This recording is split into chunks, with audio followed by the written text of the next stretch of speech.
This is the introduction to my second interview that I've done for my Perspectives on Racial Inequality class.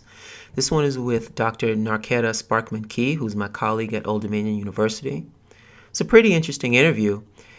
She is interested in suicide in the Black community, and before I really spoke with her, I didn't realize that that was really a problem. But apparently the myth that we have that Black people don't commit suicide at the rates of white folks, well, that may be true in a historical sense, but that might be changing. So I hope you enjoy this interview. This interview is for my class, Perspectives on Racial Inequality. And so far, we've been staying true to that by talking about many different perspectives on how it is that there's a difference in income, education, health amongst white and non-white people, particularly amongst white and Black folks. And so today I've asked Dr. Narketa Sparkman-Key to come on, and she'll say more about herself in a minute. But my name is Dr.Graham. I'm at Old Dominion University. I'm affiliated with the Center for Cybersecurity and Education Research, but my home department is Department of Sociology and Criminal Justice. All right. Well, thank you, Dr. Graham, for inviting me. As you stated, I am Dr. Sparkman-Key. And I am in the Counseling and Human Services Department of Old Dominion University. I am a Human Services Assistant Professor and the Program Director in Human Services. And I believe I was asked to come on here because of my huge interest in Black adolescent suicide. And my research focus has been pretty much anything dealing with vulnerable populations and how our students can be better prepared to work with these populations. So I've studied, from Blacks to Hispanics to LGBT community, and really service delivery. And so how we can be better at working with some of these racial inequalities and barriers and access, and how we actually deliver services. Okay. Well, so I sent you a few questions. They're based on this article you wrote that I found very interesting, where there are increasing rates of suicide among young Black people, among children, right? Mm-hmm. Yes.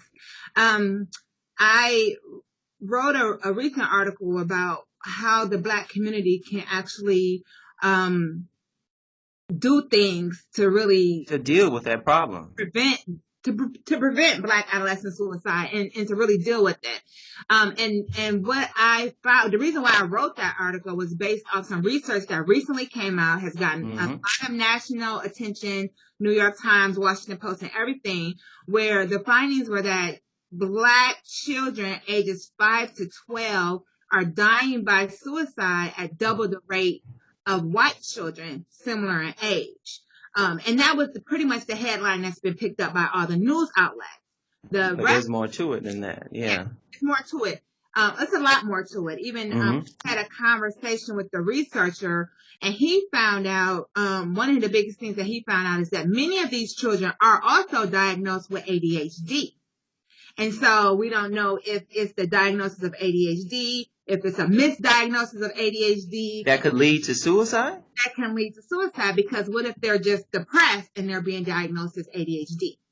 Okay, some kind of misdiagnosis. More research needs to be done to really explore it. But part of his findings was that once they get to teens, that double the rate sort of changes, that it becomes more white children than Black children once they get to the teen age. But one of the findings that he really found was that Black males are really prone to this increased rate. And suicide. Amongst the 5 to 12-year-olds? Yes. Oh, okay. So look now. It's increased for teens. It's not more than whites, but it's still increased. It's still increasing. Yes. All right. So look now. There's some what I might call racial myths. So, like one of those myths is that Black folks don't put their grandparents in old folks' homes, or Black folks don't commit mass shootings, these types of things. And one of the myths was that Black folks don't commit suicide. So when I saw that, that's why I was like, oh, that's really something there. True. I'm trying to dispel the myth because, I mean, in the Black community, there is a huge myth when it comes to mental health. You know, we don't have mental health problems. That's our issue. That's a white issue. And when it comes to suicide, it's always seen as a white male issue and not an issue Yeah, in the Black exactly. community. And now with it becoming more increased amongst children, whether it's double or not double, there's an issue, right? It's a myth. It is our problem. Yeah, and it's damaging because if you don't see the problem, then you can't deal with it actually. So yeah, it's good that this research is done. I'm glad that you're writing about it. Yes, and in our community, we don't want to deal with the problem either. You know, ever since I started being more vocal about suicide and Black suicide, I've had a lot of Black mothers come to me and talk to me about how their children are doing some form of self-injury. So cutting, all of these things are happening is that we're not talking about it. We're not exposing it. We're not researching it because of the shame and the stigma that's tied to it. But it doesn't mean it's not there. It's there. Right. So now, the question then would be, well, what's going on? Like, what is it about the lived experiences of Black? I mean, I guess we can speculate on this. We don't know for sure, but what's the deal here? What's happening? We don't know for sure what's going on. I think, and I've talked to a lot of people, and we've come up with different things that we can speculate about. We can talk about how in Black families, when things happen within our families, we say, well, when I was younger, I handled it like this. So how we handle a bully, right? Is a little bit different today. So bullying is really one of the big things that's happening with youth. And social media has made it easier to really, really bully, right? And how our youth are internalizing the impact of that bullying experience. And then how maybe the parents are telling them to deal with the bully. Because easily, I can remember growing up, my dad said, you better go beat him up or I'm going to whoop you. Oh, that's interesting. We talked about that in our class last week. I grew up in Detroit, urban community. Oh, that's funny. Yeah, that's. But that's not the times we're in right now. And so I think it's many factors. Is that we have a lot of police brutality. We have a lot of things that are more visual. What's going on with, in the Black community is all over the news. It's all over social media. It's being recorded. I think some of those aggressions are really being exposed to our children, and we're not speaking to them about it. So, I mean, we can speculate about just a number of... Sure.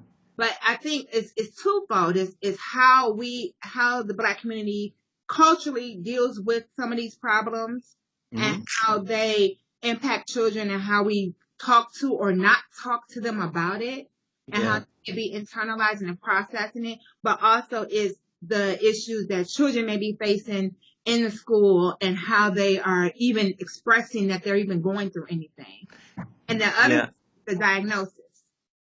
Well, hold on. Before you go too far, I'm gonna throw in my 2 cents here from a sociological point of view. Okay. So my students and any sociologist or someone taking a social science class will hear of Emil Durkheim and this idea that suicide is based on a lack of social connections. So when I had that myth in my head that's been dispelled, that Black people don't commit suicide, it made sense to me because it was like, oh, well, that's because it's often the case that Black people live in larger families or larger extended families. If you go to they go to church a little bit more urban areas, they're very than whites, at least. I don't know about Hispanics. And so that would suggest to me that, well, yeah, I mean, that would reduce the rates of suicide because they already had those connections. There's some disconnects there that wasn't once there. In the 60s, when it was the civil rights area, they were very connected. The community was very connected. These issues of civil rights was going on, but they all stayed connected and battling those issues together. And I think we don't see that connection as strongly as we did back then. Okay. And so in urban communities right now, I can just talk about even in the community that I grew up in, they don't have after school programs. They don't have activities after school. They don't have other outlets. And they're living in despair, right? No food, no activities. They're, going home hungry. We had the crack epidemic that really knocked out neighborhoods and families, really broke them Right. up. We don't have Deindustrialization, jobs have left. Yeah, all those things. Yeah. we have all those things have happened. And so when you go into these very desolate communities, it's barely a community because many of the houses are burnt down and things like that. But it's not a community in the sense of the connection either. And I think that has changed. And if, and that may be the solution to, bridging the gap between this suicide and really giving our children what they need to prosper and feel like they belong, is to bring back some of those activities to the community and bring the community back. But so you were going to go into that, I think, diagnosis, right? Is that the diagnosis too? Because one of the biggest things in research, we've always known that Black children have been diagnosed at higher prevalence with things like ADHD, ADD, now spectrum disorders. I don't know what that is. What's a spectrum? What does that mean? Autism. Oh, I see. Okay. So, and it's a spectrum, a level of autism and things like that. Mm-hmm. And so, one of the things out of my conversation that I had with another researcher was, what if there was misdiagnosis in saying that, okay, these children are diagnosed with ADHD. What if they would have been diagnosed with depression? Because one of the findings that he found was that a lot of the Black children who are committing suicide are also diagnosed with ADHD. That's interesting. So during the diagnosis, or when they should be diagnosed for depression, they're not, and so they're not getting the proper treatment. Now, is that a racial thing, like discrimination or something, or just, how could that happen? Well, racially, Black children are being diagnosed with ADHD, and they have said that at higher rates they're being diagnosed with ADHD, and culturally it's just a difference in the type of child they are.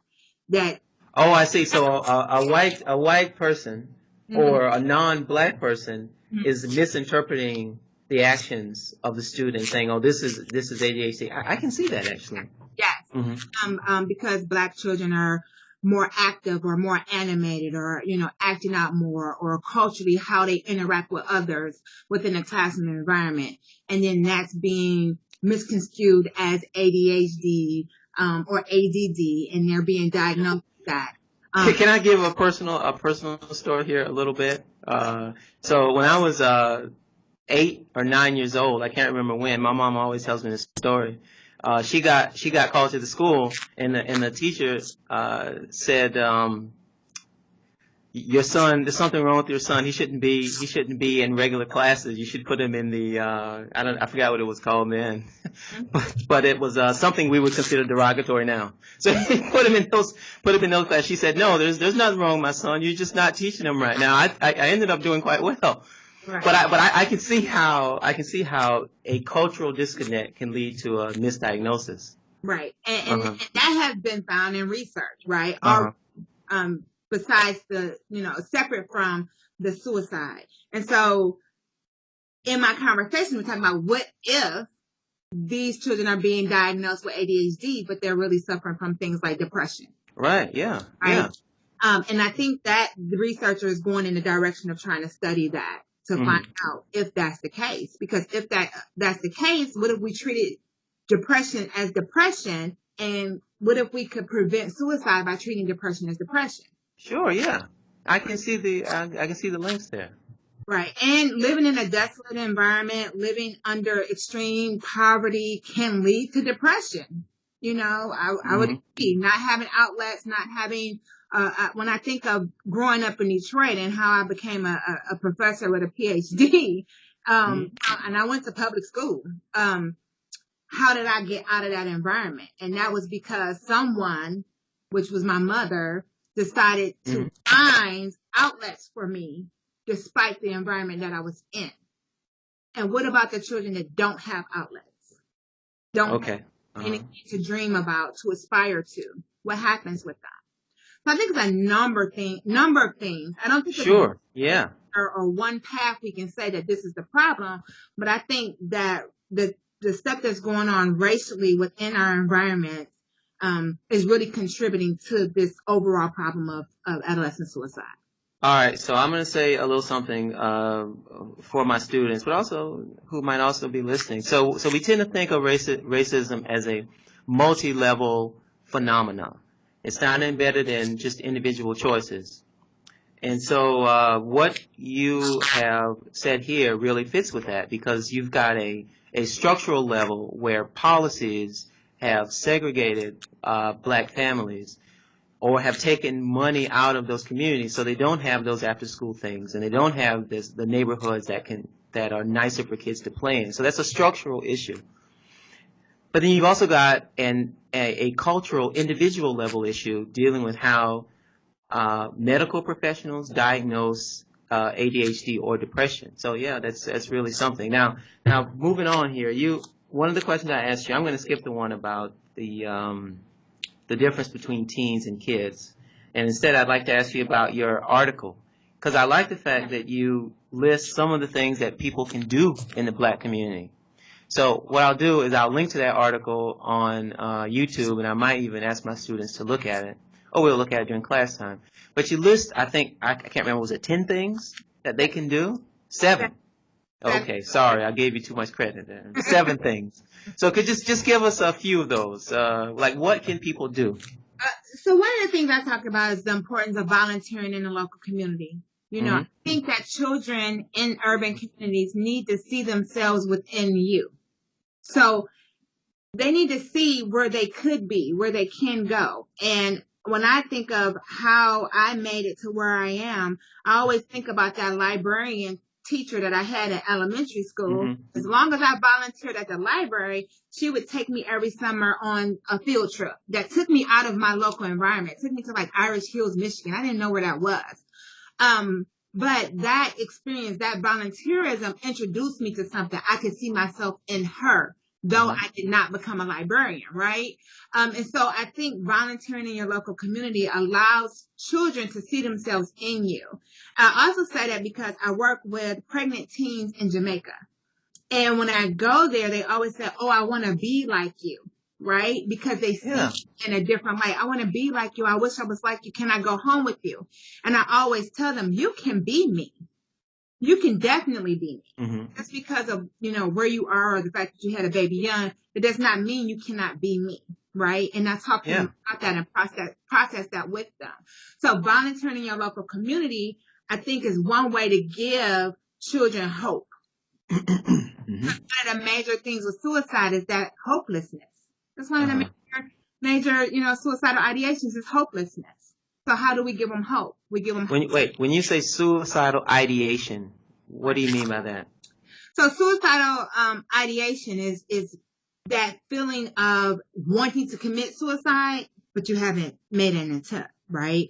So it's depression and hopelessness and feelings of worthlessness or some other things.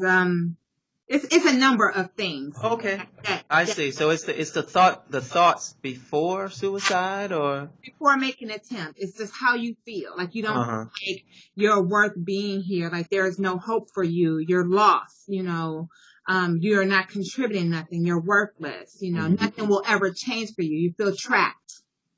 So how do we battle those feelings within? Right. We have to give them some hope. Okay, so one thing is volunteering and participating in community, which makes a lot of sense to me. And what's another thing? One of the other things I talk about is identifying resources in your local community, because there are resources out there. There's a lot of times there's small nonprofits doing something in one little area that people don't even know about, and being able to share that information in conversations, because there are parents out there who are working with children who have suicidal ideation and they don't know what to do. They're working with children who are cutting themselves and they don't know what to do. And in a casual conversation, you can give them resources that they can really use to really help them get to the next step with their child. But you have to be aware of what those are. So taking a few minutes and doing an internet search, gaining some information to be able to say, it's a nonprofit that addressed this. It's free. You can go on a Saturday. You should call and talk to them. That's spreading information, spreading it throughout the community. And I think a lot of times there's small impact with some of the nonprofits because the information is not being spread widespread. Yeah, let me say a little something about technology. So my bread and butter is actually with technology usage, even though I teach this class on racial inequality. And so what I've seen in all of my research very consistently is that black folks tend to be more positive towards technology. They may not necessarily, up and down the class spectrum, so even if they don't have the education to go out and code something, right, they still tend to enjoy, yeah, say again? They can tweet, they can Instagram, they can Facebook. Right, and that actually is a kind of a knowledge, because you learn how to use the technology to improve something in your life. And so I've been trying. I don't know if I'll ever get a grant for this kind of stuff, but to capitalize on that idea that black people are more likely and more interested in using technology to improve their daily lives. So I can totally see that. I can see that, yeah. And you show that, you talked about that in your article with using, yeah, you're really breaking up here, actually. Am I? I don't know what to do. Well, we'll make it through. I mean, it's in and out, but I can still hear you. So. And we're at the same university, so we should be doing better. Oh, I'm home now. I set up a little, yeah. Well, I'm on the university internet. It's not the internet. It's something with the hardware, but that's all right. So, but you wrote about using online forums, which I think is really key and really important. I mean, young people can go online and make a connection with others who are struggling, if that's what you meant. Yes, I do think that online has a quick impact. A lot of people have it. But the only thing when I think about mental health is it has to be something where people will feel comfortable talking about these things, right? So I don't know if Facebook is that place, because all of the conversations that I've had where people have said, my child has done this or that, they've either inboxed me because I was spreading love information, or they have approached me face to face to say they were comfortable saying it, right? But you never see them sharing information widespread on, a social media outlet. So an app maybe would do it. I think an app may do it. Right. Well, no, you wrote about this in your article. You said something about forums, if I can remember. I think it may have been either someone was connecting with a health professional in an online forum, or they're connecting. Yes, I talked about many insurance companies now have gone through this process where they will allow you to see a professional, a mental health professional, or even a doctor in some cases via online form. You can literally schedule an appointment to see these professionals online in the safety of your home. So online means you can do it from a cell phone. So even if you don't have a desktop or a laptop, if you have a cell phone, you can really get a child help literally right then and there. Right then and there, yeah. And less intimidating because you can do it from your home. Yes. You don't have to go into some. The new name for this is telehealth. My mother went back to school later in life, and she went back and she got a bachelor's degree. And so as she was going through that, taking those courses, it was in community health, I think. And so one day we were talking on the phone, and she said, Sean, which is what she calls me. She said, Sean, why are all the bad things happening to black folks? Like, she just came out with this. And I thought about that, and I said, as a graduate student, I was barraged with all of these statistics and all of this data about all of these racial inequalities. And I was like, I mean, it can have an effect when you're first hearing them. Now I'm a bit older and I understand that how knowledge is created and produced and stuff. But at the time I was like, well, what's going on here? This is not the environment that I knew. I mean, there was some good, there was some bad, this kind of thing. So, I mean, did you have that? Do you have that experience? I mean, or even in mental health? I mean, is it like, okay, well, you're not in mental health, in counseling? I mean, I think because maybe my experience is a little different. So I spent maybe 10 years working directly in the community with people. And when I say with people, I worked in a methadone clinic. You know, I worked with sex workers. So I've gotten to know people more intimately. Yes, there's racial inequalities, but there's also a thing called choices too that really goes into it. And I think that has shaped my understanding of what's going on before I even got to the data and the numbers, right? Okay.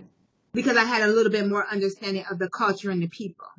If that No, I didn't ask it right. No, I mean no, this is more about how okay, you take a class. You take 4 or 5 classes in a row, and in every single class, you get some kind of understanding that no matter what the measure, it seems black folks are having poorer outcomes than white folks. Yes. And so my mother experienced that. I experienced that, and I'm sure other scholars of color, especially Black and Hispanic scholars, experience that. So, I mean, is that something that you experienced or thought about, or? Yeah, that the outcomes, like this, almost like we would say, like the system is set up against Black people. Or something like that. But I mean, it can't all be bad. It can't all be But like you feel that way. You feel like the system is set up for Black people to lose, because you look at all these statistics and say that everything is going bad. I think that yes, it's a shock when you see all of it, right? And then you start to think about, how do you fit within. Yeah, you personalize and you go, okay, what's going on with me here? You know, how do I fit in with that? Yeah. And does this mean that I'm an anomaly? No, I probably am one of those statistics, right? One of those numbers. Because what do statistics really tell us, right? And I just have to think about it in terms of what it tells us when something is going on, but it doesn't explain to us the context. Oh, that's true. Yeah, it doesn't explain it much. Maybe just some correlations, but you don't know what's going on in between the numbers. Yeah. You don't know. Or with the instrument that's being used to measure, right? How was that instrument developed? Who was it developed for, right? Does it take into context cultural differences? So a lot of instruments have been normed, a lot of measures have been normed for white people because that's where it started at, right? And so, yes, the numbers are going to be different when we use the same instrument to measure Black people and their progress or whatever. It's definitely a shocker, but it's a lot more behind the numbers. It certainly is, yeah. And I really think as scholars of color, Black scholars, Asian scholars, Hispanic scholars, you got to ask different questions. I think because so many of the questions have been asked by white scholars for good reasons, they're interested in racial inequality, but because they ask the questions a certain way, they're looking for the differences, and they're trying to isolate the inequality in the Black community. Whereas it might be the case that there's some very positive things that are going on in the Black community. We just don't study them. Right. It's not worth studying, I guess.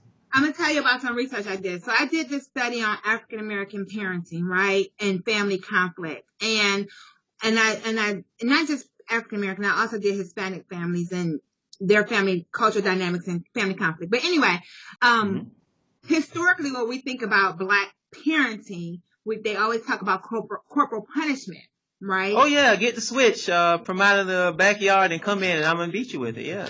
And it's always seen very negatively, like you're not spanked, you're not supposed to do that. Yeah, now it is. Yeah. And so it's all in the studies and the research that corporal punishment is leading to this and that.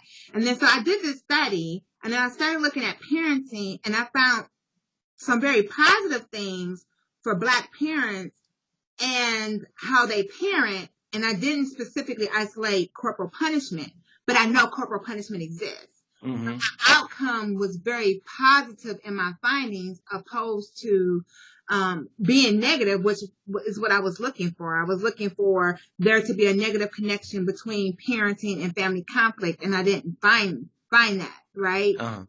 So in saying that, I'm saying that the numbers don't always explain what's going on. We may look for things because we're like, that's bad, and that interests us. Like, we want to look at corporal punishment because corporal punishment is bad, and we have an interest in it, right? But being a former CPS worker and knowing that there's some level of corporal punishment that even the law allows, all corporal punishment cannot be bad, but even though we've shaped it as being bad. So there's some good in it. It's some good in that type of parenting style that Black families do have, at least in that one study that I found. And so, but we don't talk about it because that's not really news. Right. It's got to be bad for it to be news. Yeah. Well, why are you telling me this good stuff? I want to hear the bad stuff. Okay, I get it. Well, so I don't think I have to edit anything out, huh? Maybe the first 2 minutes. It went well, and I really appreciate you taking time to talk to me.